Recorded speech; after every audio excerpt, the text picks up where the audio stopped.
everybody. Welcome to this morning, Sunday morning's version of the Dutchmans. Not bad, not bad. And I'm going to start calling it Coffee with a Dutchman. Probably do it in the morning. And please excuse the noise on my compressor. I just got through finished washing dishes.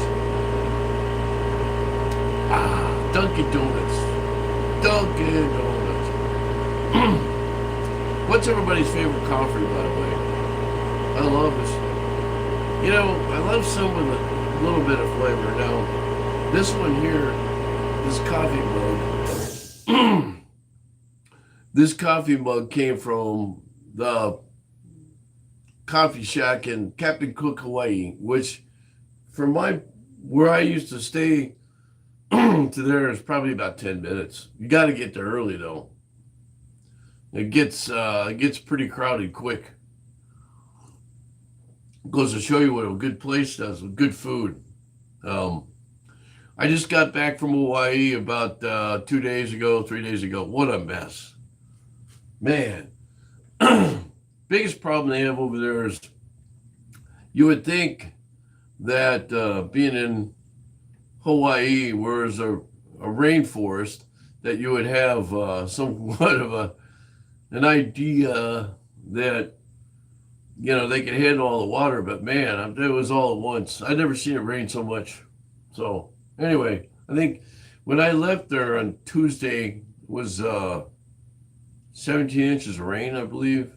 Wow. Anyway, hope everybody's doing well.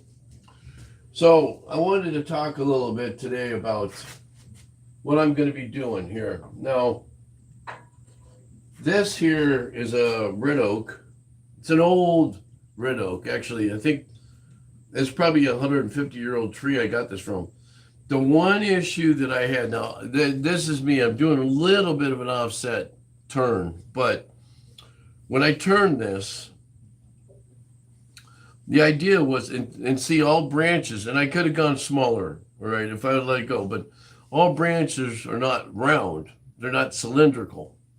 So this right here, I did what I call a bark bowl, but I like these. A lot of people, I don't know. Lately I've been having trouble trying to sell these things, but the one factor in this thing is kind of a pain, and I'm still playing with it. I put a little resin in there. It's not shiny right now. It will be.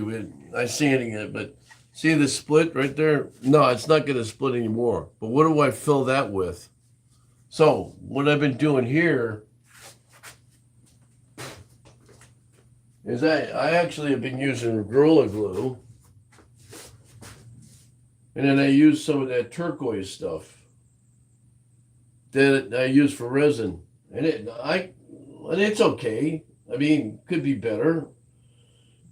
The only problem is when you use this stuff, if you don't get this within a 5 or 6 hour period, if you don't get the excess off right away, it hardens enough to where it's kind of globule, and it's hard to really sand, and you end up doing a lot more work for yourself. So what I do. God, excuse me, I got like a frog. Hold that thought.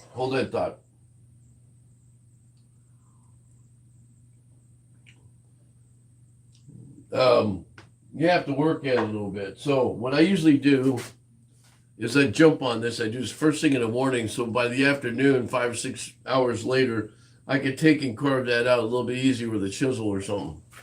So what I'm going to do now is I'm going to show you what I do. I should put this here, so it's a little bit tricky.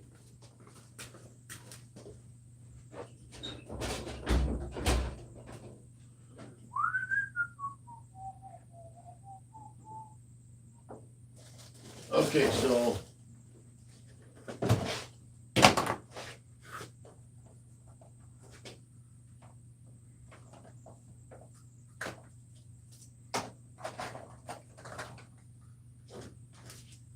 all right, so here we go. So this is the stuff I mix with the Gorilla Glue. And then I got the stir sticks. Now this stuff I use for resin. And I like it. You don't need a lot. Hardly. You shouldn't use a lot. But it's messy. It's messy. So I know I'm running out of glue. I think I have to stop at the store today and get some more. This stuff is not cheap, man. The glue department is kind of, anyway, the idea is I'll put some glue in there and then I'll mix it with this stuff a little bit and colorize it. Now, a couple of things you can do. If you don't want to do that, you can do some sawdust.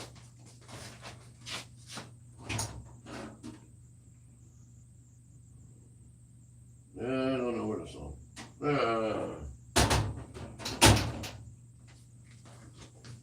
Well, everybody knows woodworking, right? So you use Tite Bond usually to glue things with. There's some other ones, but typically everybody uses a lot more Tite Bond. You can stain it to what color the bowl is if you want to. Let's see.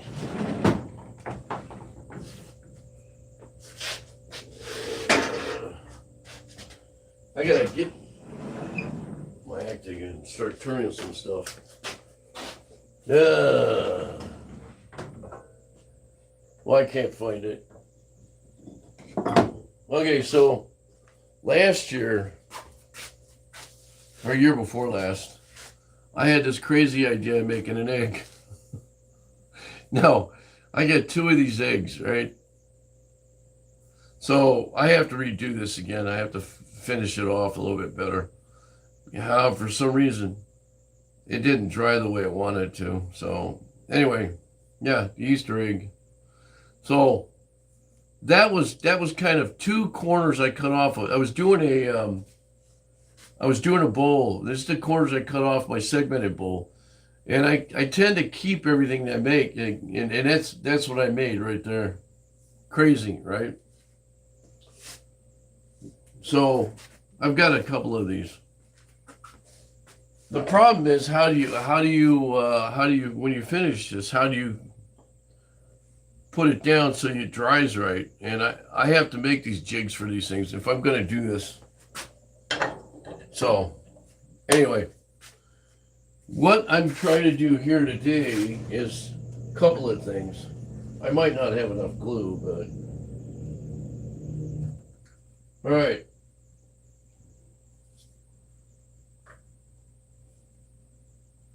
Now, you don't want to put on a lot. So I've got a little glue in there. I don't know if you can see it. Anyway, so what I'm going to do here is I'm going to add some of this. See, I chose to do it this way instead of doing resin because the resin makes a holy mess and it takes forever to dry. I don't have the proper resin to do the, gosh. Anyway. And it's, like I say, you really have to get on top of it. I don't have the proper resin. Some of the other guys have a different resin than I do, but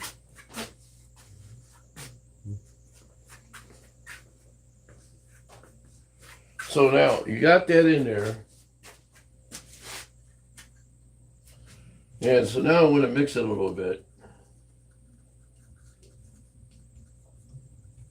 Oh boy. Yeah, I kind of make it like putty. The thing about this is I love using this stuff because when I use the glue and then I can stuff it in there. The other resin stuff, it's kind of hard to do. So now, I don't know if you can see this. See, the idea is to take and put that in there and spread it. Yeah, spread it. Now it's on a corner, so it's a little bit difficult to do. So, tongue compressors. Yeah, the wife got a bunch of these. So, they work great.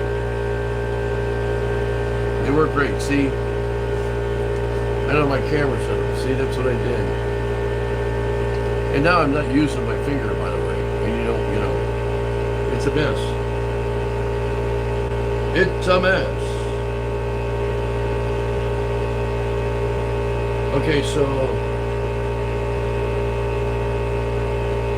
I'm not going to get too carried away with it. And as far as now, I've got one on the outside I have to fill in. So I'll do that.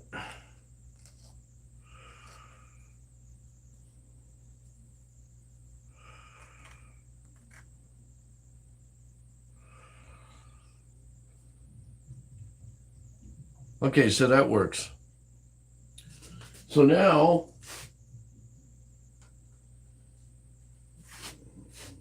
see, that's the problem. I'm making myself messy. So now what I do is I let this set. I'll let this set for about 4 or 5 hours before I do anything with it.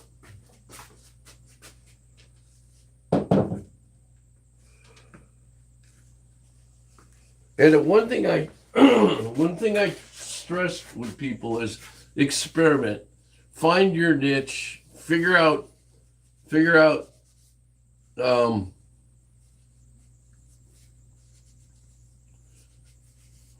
what works best for you. I kind of, as a woodworker, I keep an open mind. I like to use different things.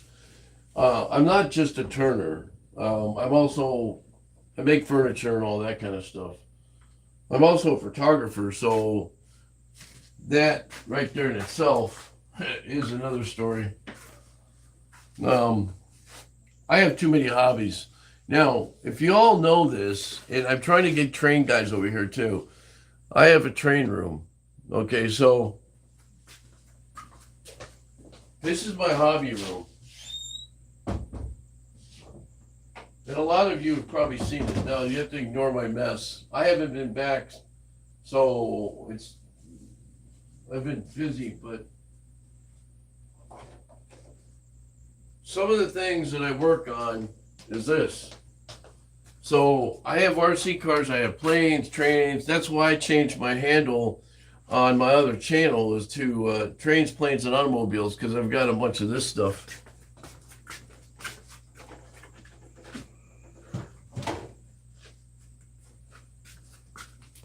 But anyway, that's thing. Okay, so now what I want to do here is show you how I start out.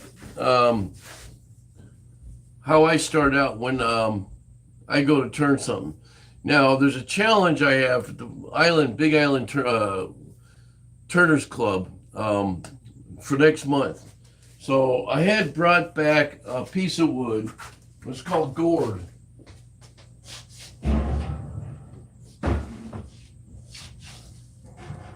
Now, I have a kiln back here.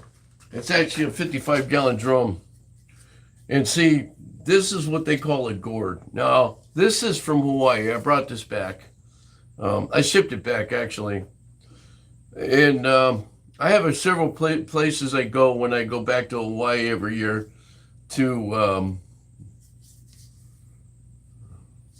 in my vacation home. Now, what I'm probably going to do is cut this in half. It's a little bit too long for anything. I thought about maybe I can make a vase out of it. But if I'm going to do an offset turn with this, I might just cut it in half and make a box. Because the guy that was doing it at the woodworking club, the Turners Club, was making something that's about this size, maybe a little bit taller. But there's two things I can make out of it. Now, this is what I tell people when you go to pick up wood. All right. One of the things is what type of wood what are you going to make? Think in your head, what's your drawing? What's your project going to be? What type of wood do you want? Now, are you going to segment it or are you going to do raw wood like I do? if you use raw wood, two things you got to be aware of. One is you have to make sure that the stuff is dry. I have a moisture meter I'll use on this because the second you start taking the bark off of it, it's probably going to be, it doesn't take long, a day or two, and it'll split. So the idea is leave the bark on, take and put anchor seal on the outsides, let it set for X amount of days or months. Take your moisture meter, check it every once in a while, let it set. I usually let it, since the only place I have these places to set is down in my basement. But the problem is it's moist down here. It's chilly. It's probably 60 degrees, 65 degrees. So you got to, the moisture content here is high. So what I usually do is I stick it in my 55-gallon drum over here, which is my kiln. And I'll stick it in here. I'll shut this right now. And I have a heat lamp in here. The kind that you use for, like you go to Costco or Walmart or whatever, Sam's Club, and they have that to keep the chicken warm, right? My wife loves the Costco chicken. So that's kind of the way I do it. And I put it on a timer. I have a set timer and I let it go off to a certain, put it in there for half hour, 40 minutes to an hour, turn it off.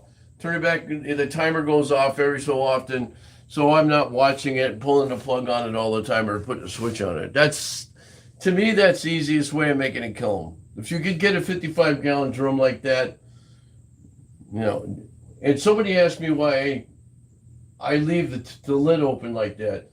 Well, there's two reasons. One is because I can get the light in there. Otherwise, I'd have to jig it in there and figure out a way to, but it works fine for me. I've used it many a times.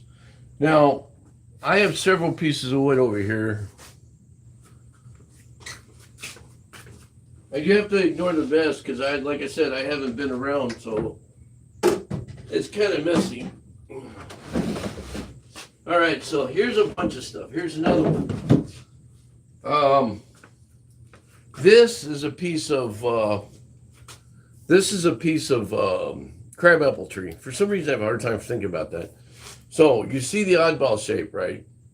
Which is kind of cool, but you got to be careful when you saw the ends. Now you could turn it like this, but I prefer to try and get the corners straighter and cut that off, right? So what I'll do is I'll probably take a reciprocating saw and cut this off because it's dangerous to put it on your saw and try and cut the end of it. You can wedge yourself and you cut your hand and put it on any kind of saw, like a table saw or a miter saw. You could really do number on yourself and your saw. So I won't do that on here. I'll just take my reciprocating, I'll put it in a vise over here and saw it off there. You can grind it off too, but it'd take forever. Then what I'll do is I'll put it on a miter saw and cut it this way. What I'll probably do is I'll set it like this in there because the bow's like that. So here's the thing when you turn this. Because it's got an arc in it, what's it going to do? So there's a couple of ways to approach this. Do you want to turn it like this? Now remember, if you're doing offset turning, when you turn it, well, it's actually turning this way. You're turning it. What's going to get cut first the most? This side, not this side. It won't touch it. Whatever the distance is from here to here, like this. So when you're doing offset, the idea is to turn it. So this would be the center. So what you want to do is pull it away this way so that you're cutting more of that. But I prefer, since this is like this, what I might do is just cut this end off and have half of it and then save this for another day. So that's kind of what I do when I do raw wood like that. Now this has been laying around a while. I love doing crabapple trees because you see how red it is.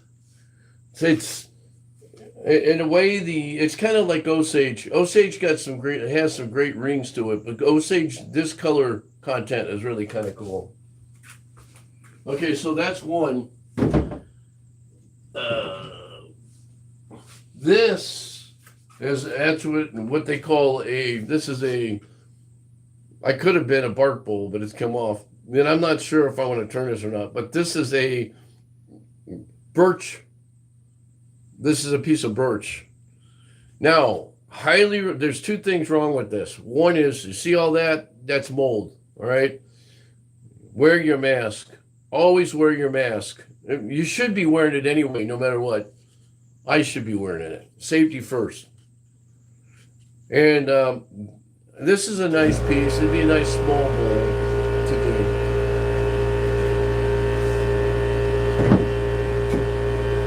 This one here, I have no idea. I still don't know if I want to keep it or not. I'm not sure if I want to keep this at all because it's, by the time I cut it. Now, one of the things I've known to do is keep the corners on it. The only problem is I have to figure out a way to flatten this out. I'll probably put it on got to be careful when you put something this small on your radio arm or your table saw because you wedge it. It's got some oddball stuff. But I like to turn square bowls and whatever. I don't know. I haven't figured it out yet.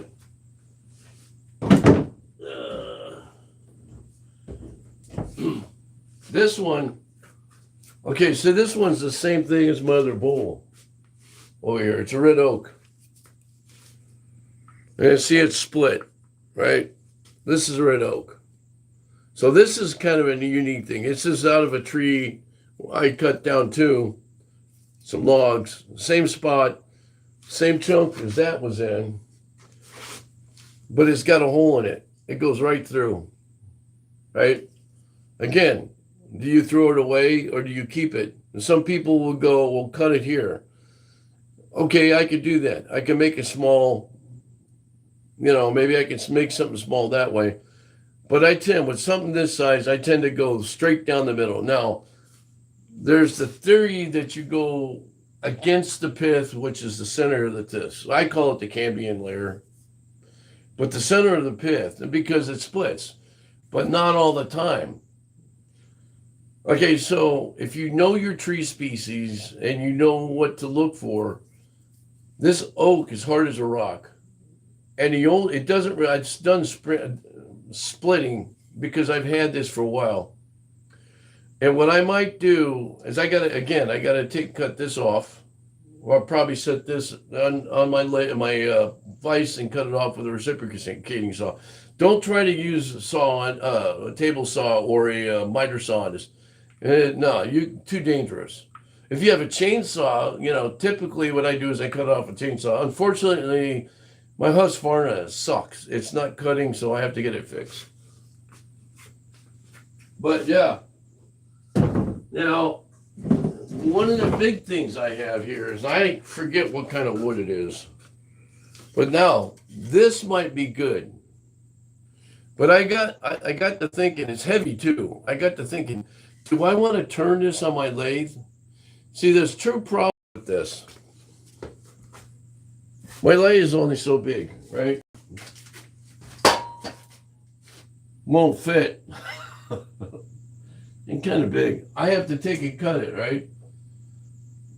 So, and this is what's going against the pith. So what I might do, the idea was to take my chainsaw and cut the top off, right?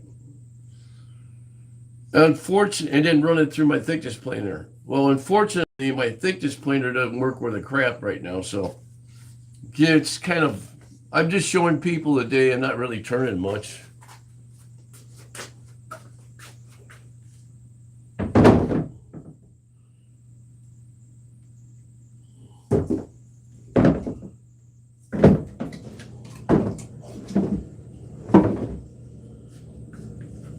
What I might do is I'll probably cut this. So I'm pulling this out. This will be my next project. Now, there's another way to doing this too. Okay, so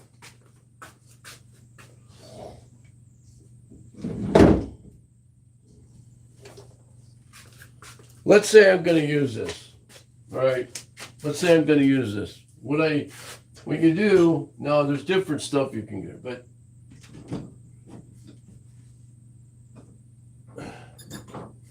All right, I use this. And then what I'll do is the side I'm going to gouge out, and then this will be the center of the inside, right? That goes on the inside. Why do we do that side instead of the bottom side? Well, if you put this on the bottom side, then you got 4 holes, right? No, you don't want that. It's got to be kind of a leaky sieve, right? So you want to put that on this side. So it actually works out good, because what happens is when you put it on here, you could turn it and either put a mortise or a tenon on it. When I'm talking about mortise or tenon, I'm talking about, hang on a second, hold that thought, all right?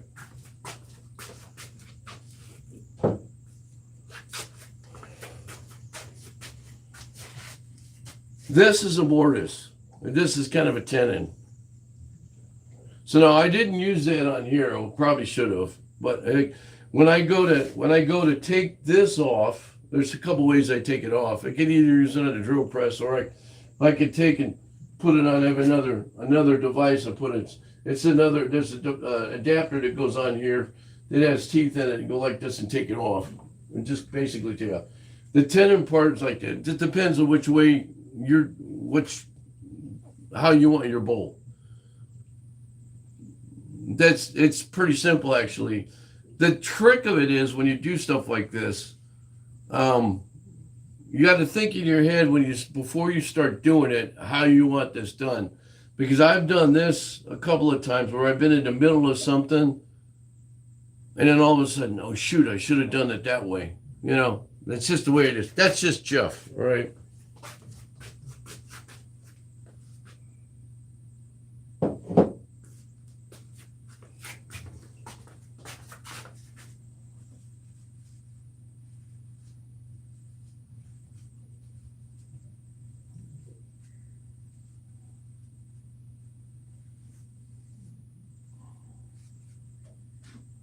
Okay, so now, one of the things I'm going to start doing, it is bird season. I'll be building, I'm going to start doing birdhouses again. Just for one episode, I'm going to show you how to build a birdhouse. And then another episode, I'll show you how to do pins. Another episode, I'll do something else. Couple of things coming up, all right? My wife and I belong to an art studio. It's called Fine Line Art Studio in St. Charles, Illinois.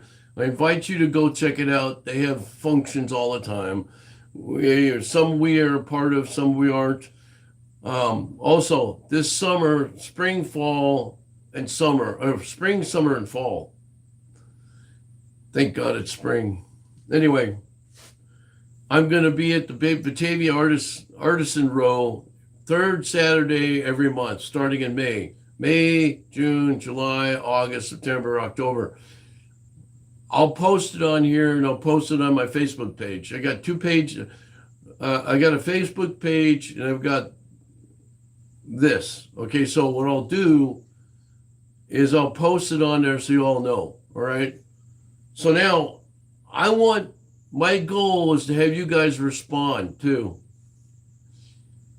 I want to hear from you. So the biggest problem is I'm not getting any response off of this because I haven't been on it for a while. Now, I had hip surgery last year, a year ago, March, and I'm still kind of working the kinks out a year later. If somebody tells you, no sweat, well, they're full of crap, because everybody I know that's had it says the same thing I do. I have issues, but I'm fine. I'm actually walking better than I was. It's just other issues come up.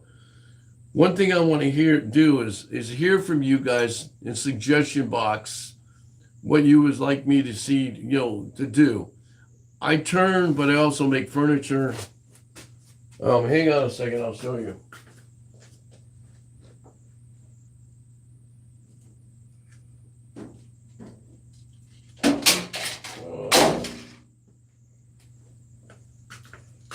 Okay, so some of the projects I've done in the past are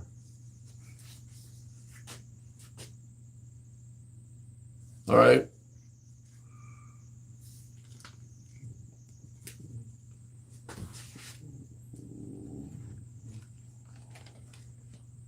Now, one of my good friends, my loyal customer, okay, I have to show you this. See that? Mary Pat, she had me build her. It's still there. It's still there, by the way. And what I did is you could see here pallets. Now, I spent months gathering pallets to build that. It was a fun project. If you guys want decoration in your garden and get it big enough, that's an awesome, that's awesome.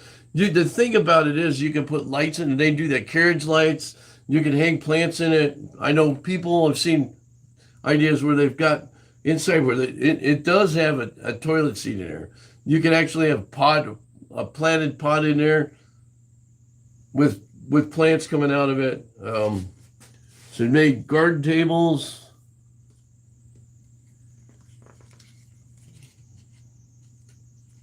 The only thing about doing that resin stuff is makes it okay. So I made that. I forget which customer I made that for.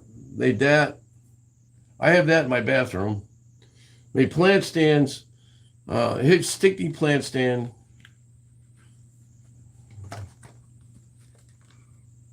That. Okay, now again, Mary Pat. She had me make this vanity that fit in her old house. Her son's in there now, but I made that whole vanity. That's all made out of oak wood flooring from her house. She used to have an old Sears house, all right? And so I made this. This was actually in her floor. She had a dumpster full, and she said, I was taking a bunch because I was going to use it for something. She said, "Can you make me this?" And I did. Design that for her. So there's another one. TV stand. I made that.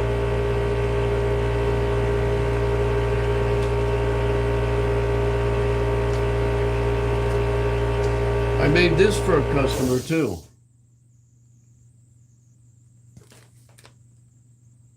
I still have these, and nobody wants them. I don't know why. Okay, so... And I did have a couple articles in a paper once. I should post that in there. So, here's the thing with me. All right, my background's in forestry. And I love doing things out of nature without cutting things down. I worked for the Forest Service for a number of years. I was a firefighter and a wildland firefighter. I enjoyed it. But all my background's in forestry and mitigation and all this other stuff.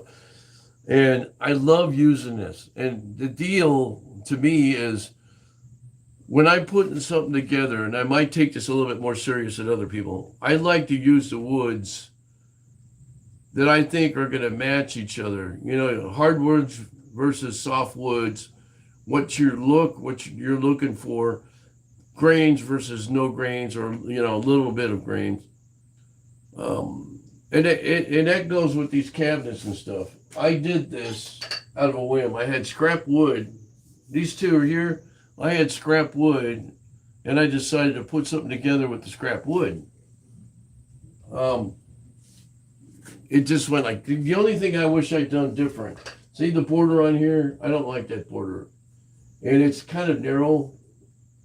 And if I had to do it again, I would do a different way, do a different style. But that's kind of like what I love doing. Now, I have a bunch of stuff I've saved over the years here. I've made a couple of bowls.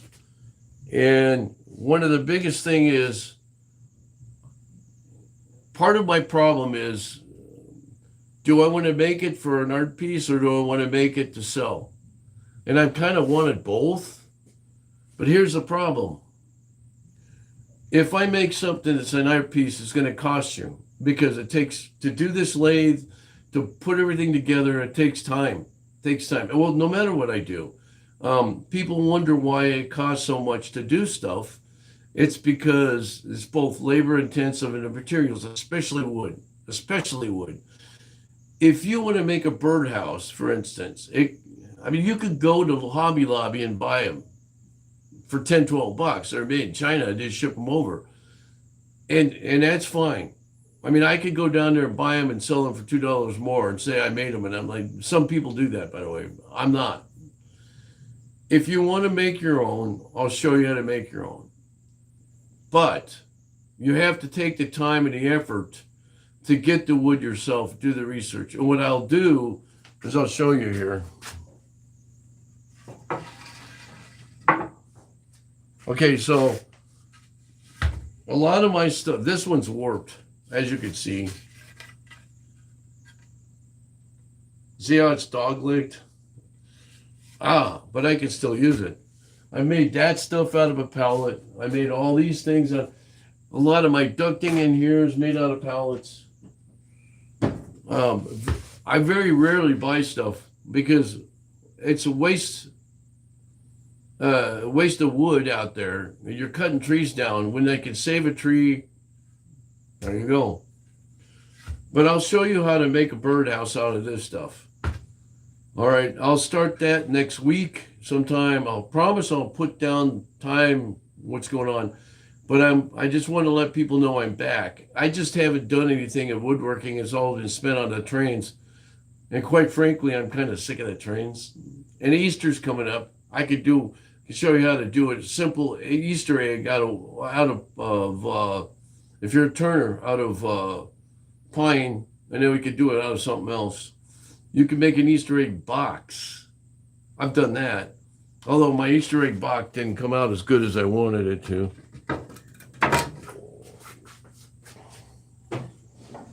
I don't know if I can find it or not.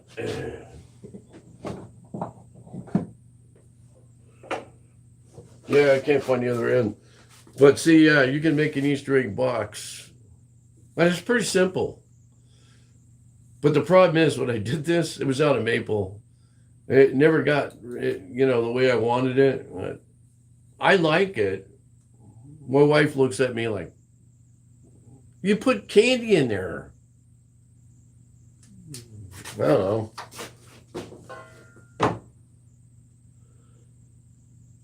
Well, just so you know, this is how I started out. All right. One of my first whatever glass I turned. And I just fooling around with it. And I've got to figure out how to get that out of there. But you can see there's a ring in there.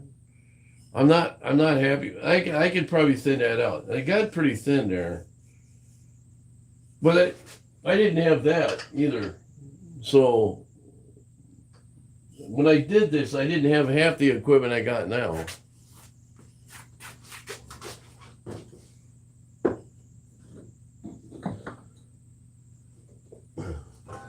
Next Christmas, I can show you how to make these. You can just paint these green. What I would do is spray this green, you could get green and gold sparkly stuff or green and silver sparkly stuff. Spray some glue on it. There you go. You got yourself a mini self-made Christmas tree. Use your imagination. It doesn't have to be like some other guy. Don't be like the other guy. Be yourself. And I'm oddball, so, Anyway, I'm going to go. I'll be on tonight, probably late about 6 o'clock, maybe 6 or 7 o'clock tonight on the trains. Trains, Planes, and Automobiles. Remember that. My other channel is Trains, Planes, and Automobiles. I'm on Facebook and I'm on YouTube. Look me up. Leave me a question. Comments are always welcome. Subscribe to me if you haven't. Again, thank you very much. If you're interested in woodworking, I belong to 2 clubs. Actually, I could be 3, but let me know. Windy City Turners, Fox Valley Workers, and West Hawaii Island Turners. Be there.